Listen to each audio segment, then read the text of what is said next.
Hola, ¿qué tal? Soy David Monroy, abogado especialista en regulación de energía eléctrica y gas, y hoy les traigo el presente podcast energético señalando los principales cambios a la metodología de asignación de capacidad de transporte de los proyectos de generación en Colombia. En el presente caso, hablaremos de los cambios parciales que se efectuaron a la resolución CREC 075/2021, regulación atinente a dicho mecanismo, producto de la expedición de la resolución CREC 101/020 de 2023. Acompáñenme en este shot energético para identificar los principales aspectos a tener en cuenta para los interesados en solicitar la conexión de sus proyectos de generación.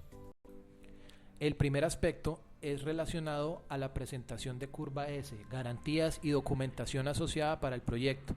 La presente regulación dio claridad que el plazo para entregar los documentos asociados para confirmar y cumplir con la asignación de capacidad, como por ejemplo la entrega de las garantías y curva S, será a partir de los 2 meses siguientes contados desde que quede en firme el concepto de conexión aprobatorio. En nuestra opinión, esto es un ajuste indispensable que la regulación debió haber previsto antes, puesto que los conceptos de conexión que emite la Unidad de Planeación Minero-Energética UDME poseen la calidad de acto administrativo y por ende el cabal cumplimiento de los requisitos, principios y demás del derecho administrativo, como es el caso de la firmeza del concepto.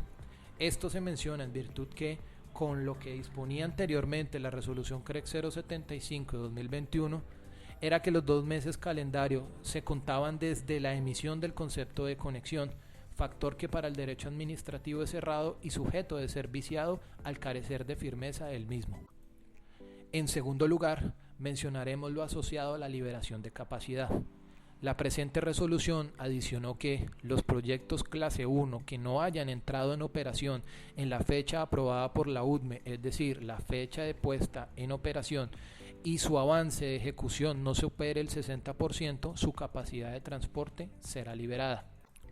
En nuestra opinión, esta medida tiene aspectos positivos como negativos. Los positivos son la liberación de capacidad de aquellos proyectos donde existe total omisión e incumplimiento de los titulares de los proyectos.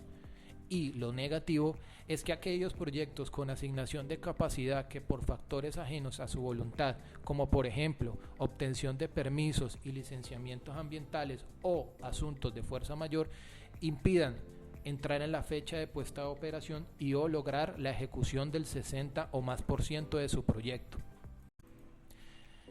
En tercer lugar, mencionaremos lo asociado al tratamiento de autogeneradores y usuarios finales que no entreguen excedentes.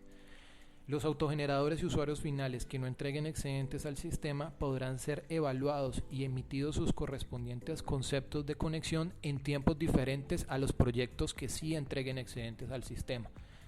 En nuestra percepción, esta estrategia permitirá que la UDME priorice su tiempo de estudio a aquellos proyectos de esencial asignación y o rechazo y por otro lado otorga flexibilidad y trato en los plazos a aquellos proyectos en los que no se entreguen excedentes.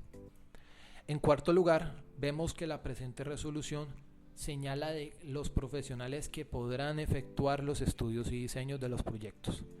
Anteriormente, la resolución CREC 075/2021 señalaba que únicamente estos estudios y diseños podían ser efectuados por los ingenieros electricistas. Sin embargo, con la presente resolución, los estudios y diseños de aquellos proyectos que se pretendan conectar al sistema de transmisión regional podrán ser efectuados por los correspondientes profesionales que no sean exclusivamente ingenieros electricistas. Bajo nuestra percepción, esta decisión tiene un aspecto de preocupación en virtud que es de indispensable verificación que los profesionales que ejecuten los diseños y estudios tengan la suficiente aptitud profesional y académica para poderlos efectuar.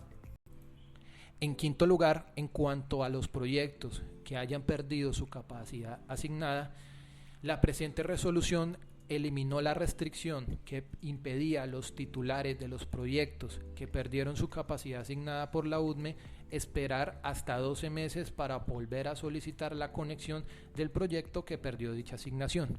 En nuestra percepción, este aspecto es positivo, ya que agiliza y permite que aquellos proyectos que ya han perdido su capacidad de transporte no tengan que esperar un año y por el contrario puedan aplicar inmediatamente con base en las fechas y cronogramas establecidos para solicitar nuevamente conexión de sus proyectos. De todo lo anterior, podemos concluir que la presente resolución no modifica la agenda y o cronograma inicialmente señalado en la resolución 075 de 2021. Por otra parte, la asignación de proyectos sí tendrá mayores garantías legales en cuanto a los tiempos para presentar la documentación y especialmente las garantías de respaldo de capacidad, puesto que dicha exigencia será contada a partir de que el concepto aprobatorio quede en firme y por consiguiente tenga efectos jurídicos. Por otro lado, aquellos proyectos que perdieron capacidad podrán nuevamente aplicarla y recuperarla en menores tiempos. Consecuencialmente, los técnicos y profesionales en ingeniería con otros enfoques o ramas que no sean las de ingenieros electricistas podrán efectuar los estudios y diseños de los proyectos. Finalmente, y no menos importante, es el tratamiento a los autogeneradores y usuarios finales, puesto que los que no entreguen excedentes al sistema no serán tratados y condicionados en los plazos de aquellos proyectos que sí entreguen excedentes a la red. Muchas gracias por escuchar el presente podcast y síganos en nuestras redes sociales, en Instagram y LinkedIn como OGE Legal Services, en mi cuenta de Instagram David Monroy Duque y en nuestra página web www.oge.com.co para conocer más contenido jurídico y regulatorio. Muchas gracias.